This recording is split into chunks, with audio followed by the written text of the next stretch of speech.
December 10th, 2019. Joe here at Simple Life Show. I appreciate everybody for joining me today.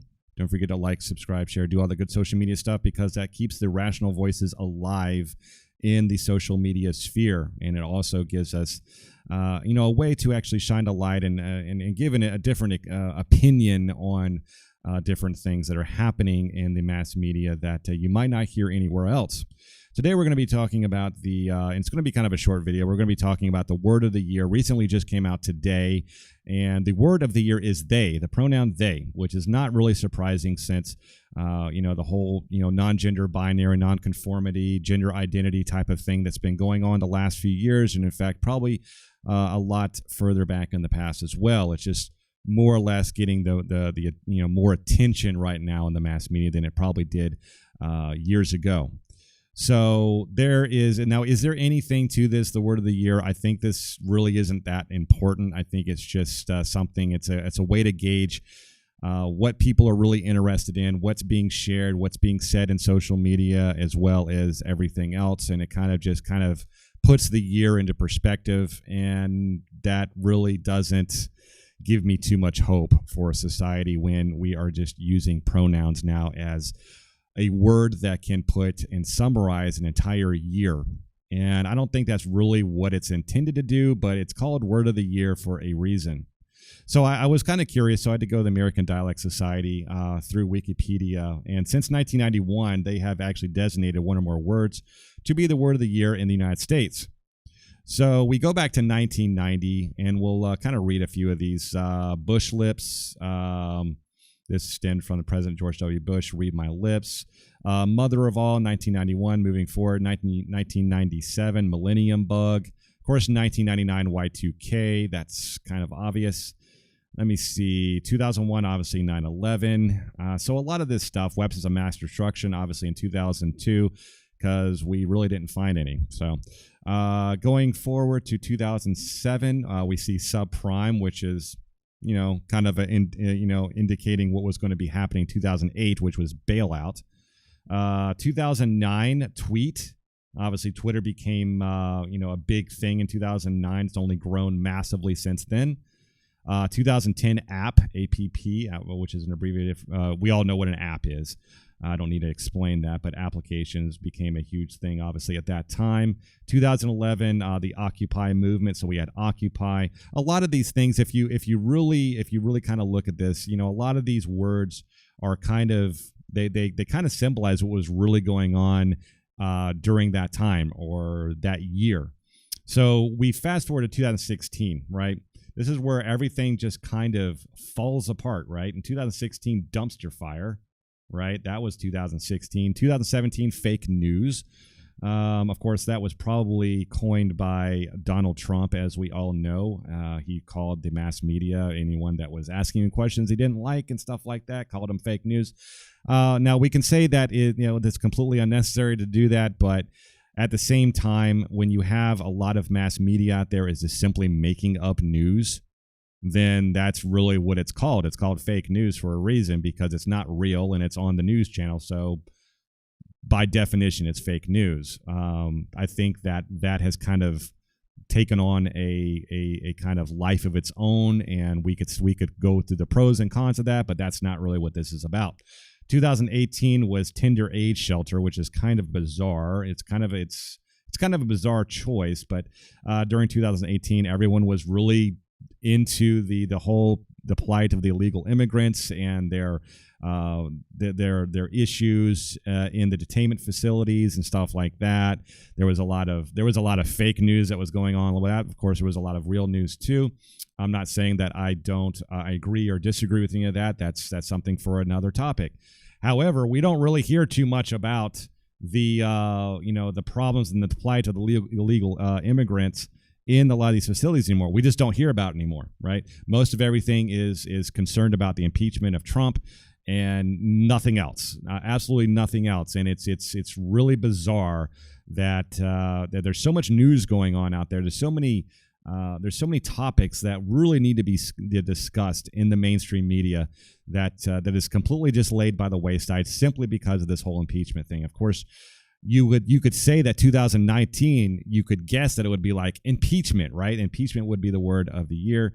But since it's only been going on for 70 some odd days, then it really didn't meet the quota, I guess, for being considered word of the year. Which was obviously, which was kind of weird because back in 2015, that was chosen as the word of the year as well. So, when I decided to make this video about words, it was really just a kind of commentary on how words really do matter.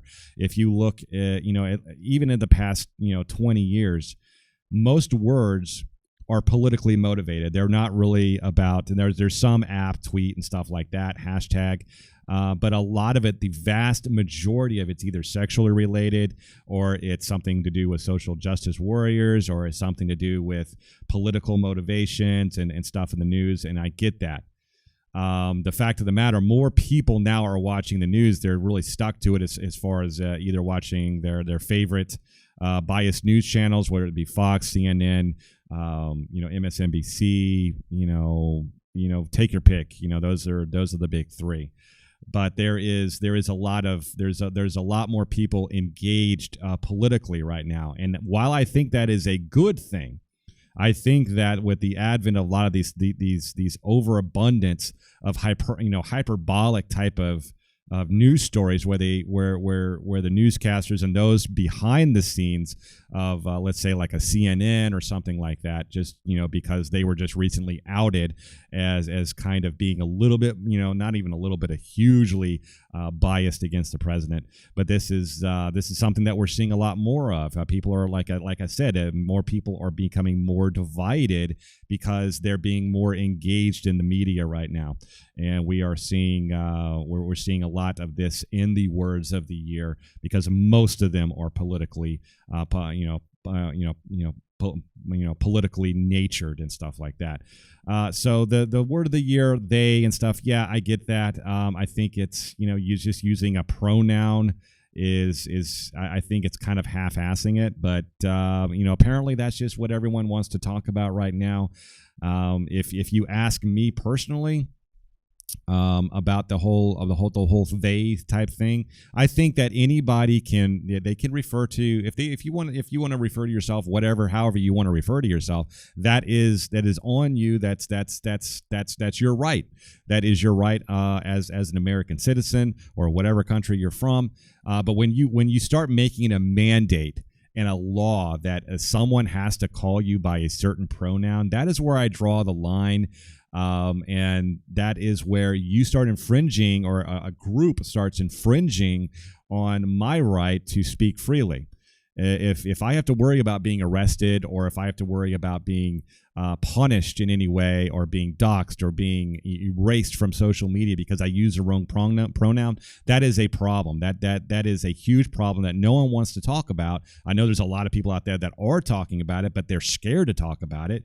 I don't think that is anything scared to talk about. I think that if you want to be referred to as, a rocket ship or a unicorn or whatever you see yourself as when you look in the mirror, that is directly on you. That is perfectly fine with me. That is just one of the natural results of a free society. But like I've been saying in a lot of my videos, there's a lot of caveats that come with that. There's a lot of consequences that come with that as well. And I wouldn't be able to live with myself if I didn't at least warn a lot of the people out there that changing language to fit your own personal social justice or whatever you're trying to do, and trying to infiltrate into the laws of society to back up whatever type of, I'm not going to say whatever you believe you are. And I'm not saying that people are deluding themselves if they actually truly believe that they are who they say they are. I am just saying that when you try to make it a law, and when you try to infiltrate the law, and you try to make certain laws to force people to refer to you a certain way, that is where I draw the line. I think that if you look at a lot of these words that have been played out over the past few decades, I mean, it's just to be honest with you, it's kind of depressing. Really, I think that we have gotten away from using really good words to describe certain things. We're really just making up our language as we go, and that's the topic of another discussion. I could go on all day long about just the language of this country and, in fact, the world, and how it's shifting to become more of a idiocracy type of language. If you've seen the movie, I refer to it all the time because that's really where we're heading. It's really just a mix of Valley Girl and whatever they say in the movie. It's a bunch of grunts. People really need to be able to use language in the appropriate way to convey a certain message, but now it's just a whole bunch of hashtags, and it's a bunch of using pronouns and stuff like that. It's just using words for different purposes for political motivations, and like I said, that's where I draw the line when it comes to language. I believe 100% in the First Amendment, freedom of speech. You can say whatever you want to say as long as you're not inciting violence. But once you start trying to dictate other people's speech, that's where I draw the line. But until then, until the next one, have a great day. This is Joe with Simple Life Show, and I'll see you in the next one. Bye.